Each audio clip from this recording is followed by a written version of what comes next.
really, it's almost like a boost to my system. Yeah. Where all of a sudden I'm like in a totally different frame of mind and a totally different attitude, you know, and I feel a lot more enriched, I feel a lot more empowered, and I feel a lot more valued in. And all of a sudden I say, I'm really glad I came to work because this is what I needed, but I never would have prescribed that outcome for myself. Yes. I would have been like, no, I need me time all by myself or away from people. Yeah. So what happens is as I give myself away to other people in the midst of serving them, and serving them in a genuine way, again, it's that thing that I'm saying, if we could just tap into what that truly looks like authentically, where you're not like being fake and having always a smile like that. A lot of my viewers, I think they keep on remarking on my positivity, my ability to smile, and they're like, don't your cheeks hurt, you know?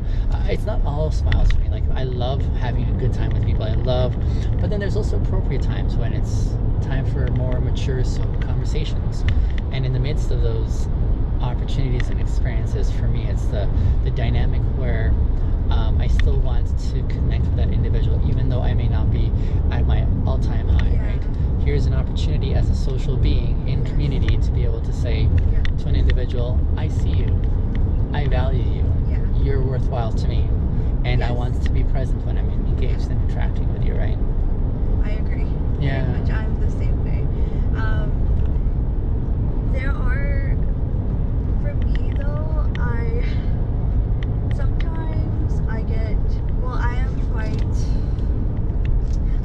short-tempered. Okay. Quite short-tempered. So now what you're doing is you're being quite vulnerable. Yeah. You're being vulnerable and leading with your weakness, which is a powerful thing. But carry on. I appreciate it. I'm very short-tempered. Yeah. In the sense where if there's a personal attack on me, I don't care. Like, you can say whatever you want to me. Sure. It's gonna go in one ear, come out the other. Okay. But if it's towards family, if it's towards my friends, I can't stay quiet. Like, so you have that sense of you don't want their honor besmirched. Yeah, it's because I know, like, sometimes when you feel cornered, you really want someone to be there for you. Absolutely, yeah. And if I can do that, I will do that. And like, I can't stand bullies. I can't stand injustice. So I always get myself into these situations where I get in trouble for speaking out, because I'm quite vocal about these things. Okay, yeah.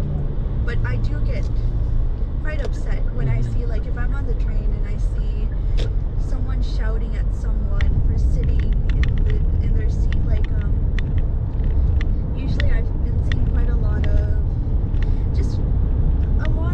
things are coming out. Yeah. Like racism. Yeah. And I've been seeing it a lot more now. Sure. Like, especially in transit, where people are screaming at, like, Aboriginal people. Oh yes, yeah. And saying, get off the train, or to black people, right? Yeah. Like, they're like, you shouldn't be here. Yeah. You guys are causing trouble. Yeah. Like, I can't stand quiet. Like, some people choose to be quiet, which is, like, completely fine. Yeah. But that kind of stuff really, because it really affects me, because if I don't say anything, I'll go home and think about it. So I need to, like, be able to do something about it. I hear you. Yeah. I hear you. It's a pretty broken world we live in. Yeah. And so finding glimmers of hope, finding expressions of goodness is challenging. I think it's conversations like these ones here that they're worthwhile because they're substantial. They get to the heart of an ideal. So for me, I start off usually with an ideal. Here's the ideal setting of what could be. And if I can understand what that ideal looks like, then I pursue it with vigor to see how it plays out practically.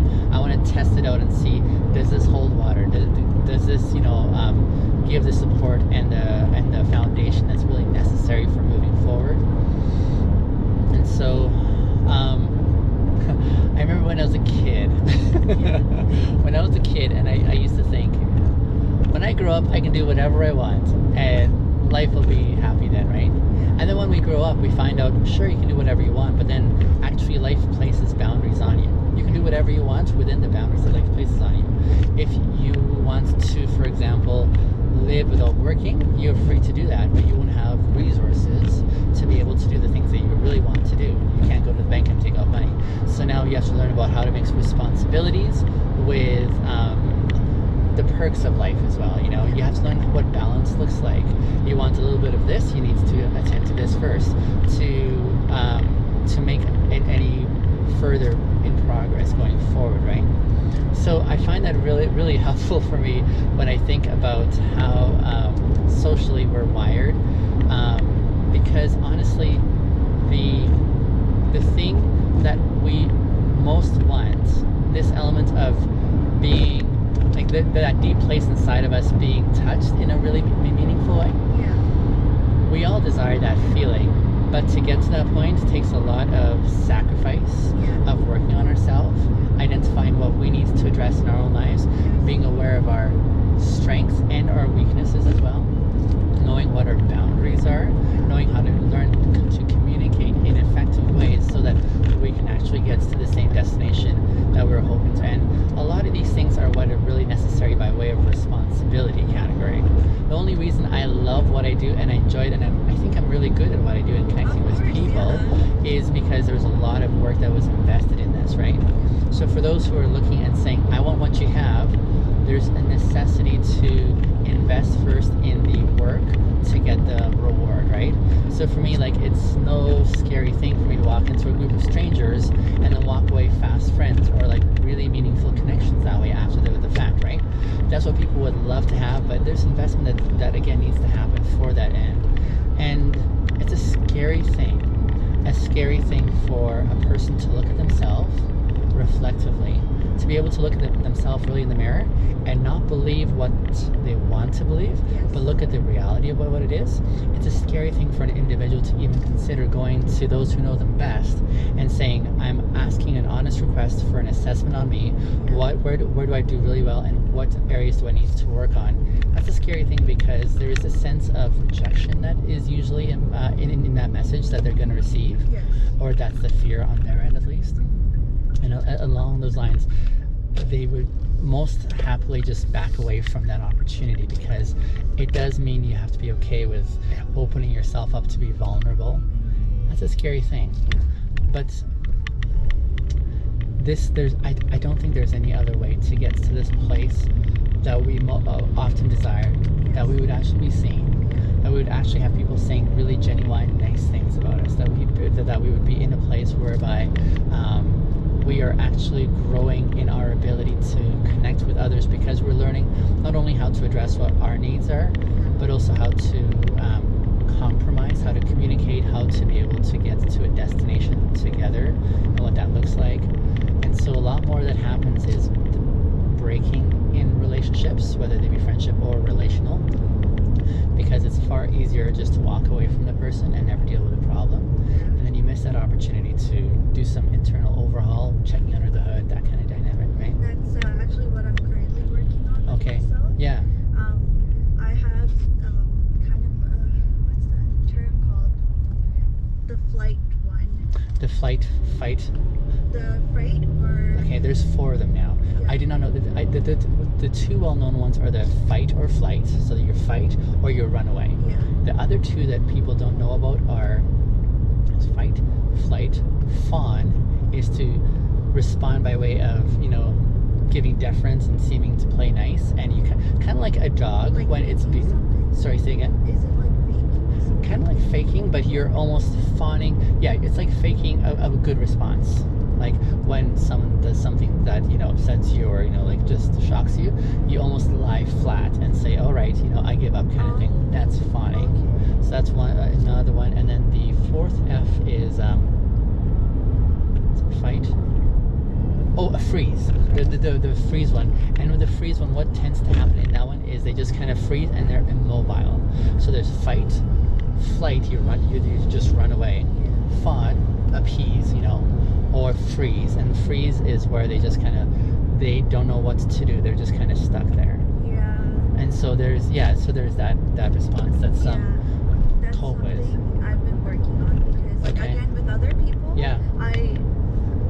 there's a different approach than how I am in my interpersonal relationship. Sure. Because if it's someone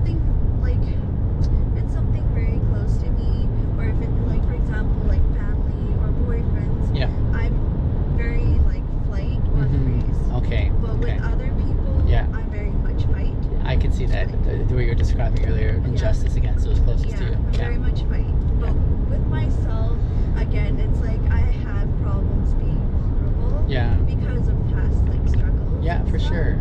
And that's something like getting into like spirituality. I was like, I need to be able to look deep within for me to be able to get to that higher self. Yeah, absolutely. And I've been working on that. Like, I don't really have a good relationship with my mother. Okay.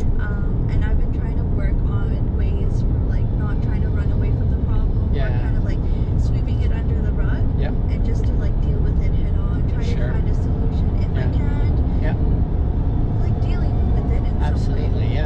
So it's, I agree, like there are different approaches to so many situations. And I think it's beautiful, just like the diversity. Absolutely. And differences in people and the transformations they go through. Like I love seeing change in people. It's very nice to see that. It's rewarding when you get a chance to peek and be a part of that process, whether walking alongside or encouraging or from the sidelines. But to do that, you definitely need to develop the rapport with that individual to be able to have access in that trust category, right? That vulnerable zone where, they're willing to open up that way. But it's a beautiful thing, like you were saying. Absolutely. How old are you, if I may?